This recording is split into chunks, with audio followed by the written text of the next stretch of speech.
Bukod sa pagpapatupad ng mas mahigpit na seguridad, tinutukan rin ng pamahalaan ang pagbibigay ng tulong sa ating mga kababayan sa Davao City na biktima naman ng pambobomba sa Rojas Night Market. At kabilang sa mga personal na nagpaabot ng ayuda at suporta ay si Pangulong Rodrigo Duterte. Si Eunice Monte sa report. Pasado alas 10 ng gabi nang bulagain ng malakas na pagsabog ang Rojas Night Market sa Davao City, Setyembre 2 nitong taon. Ang dapat sanang normal na Biyernes ng mga Davaoenos ay napalitan ng masalumuot at madugong pangyayari.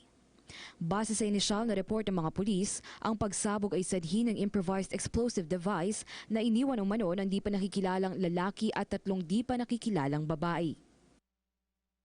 Ang pagkamatay ng 15 inosenteng sibilyan at pagkasugat ng 70 inosenteng tao ay di pinalampas ng ating Pangulo na agad bumisita sa lugar na pinangyarihan ng pagsabog. Binisita rin ito maging ang ospital kung saan dinala ang mga biktima.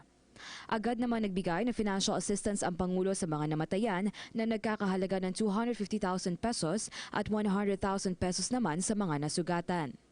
Sinagot rin ng gobyerno ang pagpapalibing at medical expenses ng mga biktima na dinagdagan naman ng Department of Social Welfare and Development o DSWD ng 10,000 pesos at 5,000 pesos each.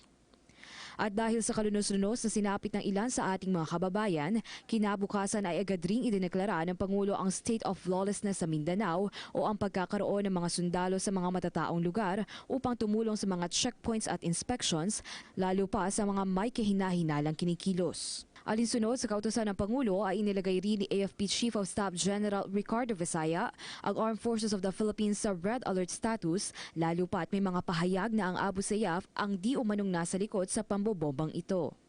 Kapansin-pansin rin ang pagdami ng mga pulis at sundalo sa mga malls at sasakyan ng Metro Manila. Ito ay upang masiguro ang kaligtasan ng bawat mamamayan base na rin sa utos ng ating Pangulo. Ang dagdag na tulong pinansyal na ibinahagi sa mga biktima ay isa na namang katuparan sa pangako ng presidente na tutulong ang pamahalaan. Sa ngayon, balik normal na ang Rojas Night Market at nananatiling matatag ang mga Davaoenos dahil na rin sa tulong ng ating Pangulong Rodrigo Duterte. Para sa PTV News, Eunice Samonte.